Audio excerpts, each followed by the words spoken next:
Om, umat sedharma yang saya muliakan. Jika kehidupan ini kita ibaratkan sebagai air yang mengalir di sungai, maka hidup sebagai manusia ini ibaratkan air. Sungai itu adalah Tuhan sebagai penuntun jalannya air kehidupan. Air itu mengalir sesuai dengan lekukan sungai dan terus mengalir sampai menuju samudra yang lepas. Di samudra itulah, di kelepasan itulah tujuan hidup dari seorang manusia. Di dalam ajaran Hindu, pada diri setiap manusia sebagai makhluk ciptaan Tuhan terdapat jiwa yang tidak lain merupakan perwujudan dari Atman, percikan dari sinar suci Tuhan. Karena itu, sesuai dengan kodratnya, hati nurani setiap manusia selalu berada di dalam kesucian, seperti halnya sifat-sifat Tuhan. Sang para Atma. Jika kita sudah menyadari bahwa di dalam diri manusia terdapat Atman yang luhur, hendaknya kita mampu mengekspresikan sifat-sifat itu sesuai dengan arti kata manusia. Manusia yang berasal dari kata manu, yang berarti memiliki akal pikiran dan budi pekerti yang luhur.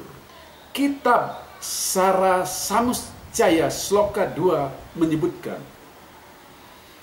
manusia adalah satu-satunya makhluk yang dapat melakukan kebajikan pun melakukan kejahatan sekaligus. Terlahir menjadi manusia bertujuan untuk melebur perbuatan-perbuatan jahat ke dalam perbuatan-perbuatan yang bajik, sehingga tidak ada lagi perbuatan-perbuatan jahat yang masih tersisa dalam diri kita. Malah hakikat menjadi manusia hanyalah denyut menjadi manusia kejahatan yang patut dilebur dalam kebajikan. Inilah hakikat menjadi seorang manusia. Hanya dengan menjadi manusialah kejahatan itu dapat dilebur di dalam kebajikan. Di antara ciptaan Tuhan, hanya manusia yang diberi sifat Tri-Pramana, yaitu Bayu artinya perbuatan, Sabda artinya perkataan, dan Idep artinya pikiran. Manusia diberikan kelebihan dibandingkan ciptaan Tuhan yang lain, seperti halnya binatang atau tumbuh-tumbuhan. Karena itu kelebihan ini harus dijaga dan tingkatkan kreativitas sepanjang kehidupan kita. Sekarang mari kita lihat kitab Sara Samuscaya Sloka 6 yang berbunyi, pergunakanlah kesempatan terbaik itu, kesempatan lahir sebagai manusia, kesempatan yang sungguh sulit didapat, kesempatan untuk bisa memasuki alam surga. Lakukanlah hanya perbuatan-perbuatan yang dapat mengantarkan roh ke surga, dan jauhilah perbuatan-perbuatan yang akan mengantar roh ke neraka. Kesempatan hidup sebagai manusia itu hendaknya kita manfaatkan sebaik-baiknya. Jika ego dan kemauan kita begitu besar, melebihi pikiran yang diberikan, ibarat air yang tidak bisa ditampung oleh sungai, jadi meluber dan merusak alam sekelilingnya. Dalam bentuk banjir misalnya, atau bisa menggerogoti tebing-tebing sehingga terjadi kelongsoran. Seperti itulah hendaknya manusia, selaras antara air dan sungai, agar perjalanan hidup ini jadi aman dan tenteram. Banyak sifat-sifat yang bisa menjerumuskan kita ke dalam kehidupan ini. Cobalah kita buka-buka kitab Bhagavad Gita bab 9 sloka 22. Ini terjemahannya. Inilah 3 pintu gerbang menuju neraka. Jalan menuju jurang kehancuran diri dan lingkungan. 3 jurang neraka itu adalah kama, artinya nafsu, kroda, artinya amarah, dan loba, artinya serakah. Hendaknya seseorang lurus meninggalkan ketiga sifat-sifat itu. Ketiga sifat itulah yang sering menghancurkan kehidupan kita. Untuk dapat mengatasi, mau tak mau kita harus lebih menghayati ajaran Hindu yang sudah dituangkan ke dalam kitab-kitab suci. Kitab suci yang merupakan wahyu Tuhan yang diterima para maharsi, hendaknya dijadikan pegangan hidup agar menyelamatkan kehidupan kita dari kehancuran.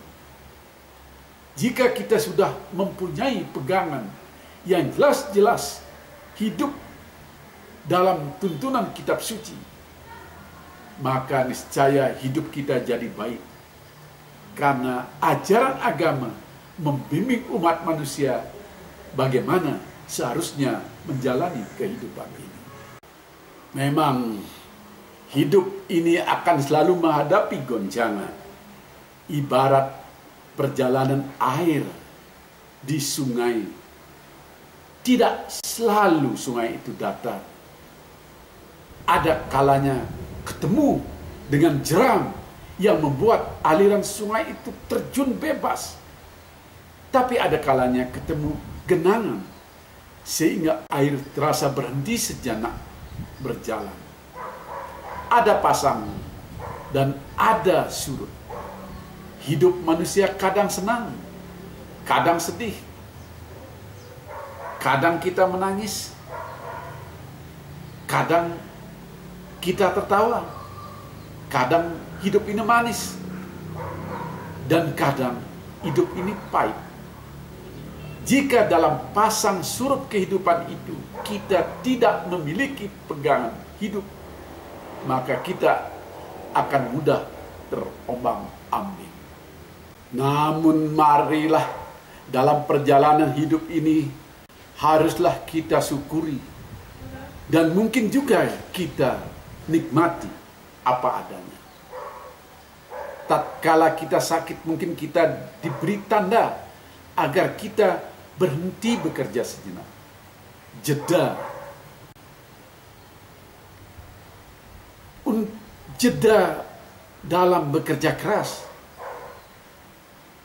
Dan istirahat yang banyak. Itu hikmah. Hikmah daripada kita menderita sakit. Begitu pula di saat kita senang. Ada kalanya kita harus eling dan waspada agar tidak berlebihan menikmati kesenangan itu. Yang penting kita punya keberanian dalam menerima kehidupan ini yang penuh pahit, getir, dan manis itu. Tetaplah berada di jalan Dharma sebagaimana yang diajarkan agama. Marilah umat sedharma, kita tak henti-hentinya belajar mendalami agama untuk tuntunan hidup kita di tengah-tengah riuhnya pergulatan sosial politik sekarang ini, di era penuh keterbukaan sekarang ini. Janganlah kita sampai lepas kendali hanya untuk mengikuti pergulatan yang penuh dengan nafsu kekuasaan. Kita harus eling dan waspada. Terima kasih.